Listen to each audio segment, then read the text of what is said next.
Well, it's been an evening of spotty storms across the region, and while our heat wave is expected to end, the humidity is still very high. So if you can, I guess keep that AC kicking, Kate, huh? Yeah, absolutely. You're definitely going to want it not only tonight, but through the weekend as well. Tomorrow's a little bit cooler, but it's still not cool. It's not chilly. It's still hot and it's still humid. We actually have a few severe storms to talk about right now. In fact, they're starting to roll toward the city. So here's a live look right now. It's quiet for now, but here we go. This is kind of one cluster of rain, lightning, and some gusty winds as well, moving through portions of Delaware County and Newcastle County, Delaware, also eastern Chester County.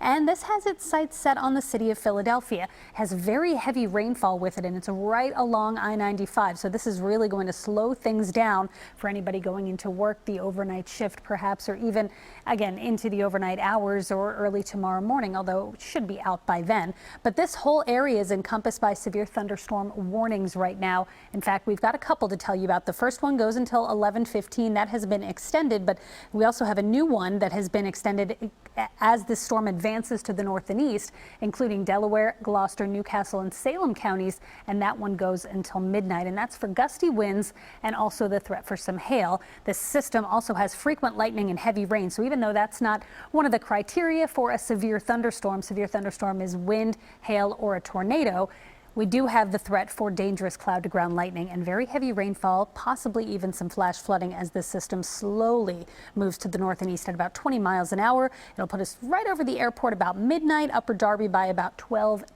a.m.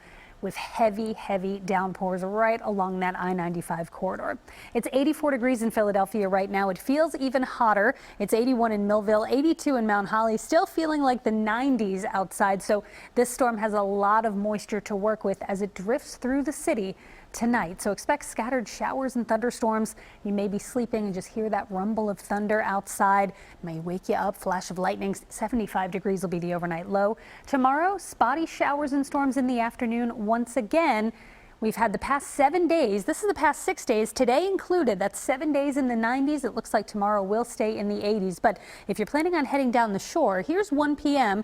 relatively quiet. But at 2 p.m. we've got showers cropping up right along the Garden State Parkway. They will be around through about 3 or 4 o'clock. And here's 5 o'clock. If you get out of work, you're heading down perhaps the Atlantic City Expressway, there may be some slowdowns with scattered showers and storms moving through. A chance for storms Friday. Perhaps a stray shower or storm Saturday, then it looks sunny and hot on Sunday. Also want to tell you we now have Tropical Storm Hannah in the Gulf of Mexico, Tropical Storm Gonzalo out in the open Atlantic, and Hurricane Douglas in the Pacific. The tropics are heating up. None of these are any kind of an immediate threat to our area, but certainly we will be keeping a close eye on the tropics as we head into next week. Your Eyewitness Weather 7-day forecast, a few showers and storms tomorrow, a hot sunny summer weekend, and then it gets even hotter again, mid-90s Monday and Tuesday before we start to scale things back by Wednesday. Yuki will send it back over to you. Okay, Kate, thank you.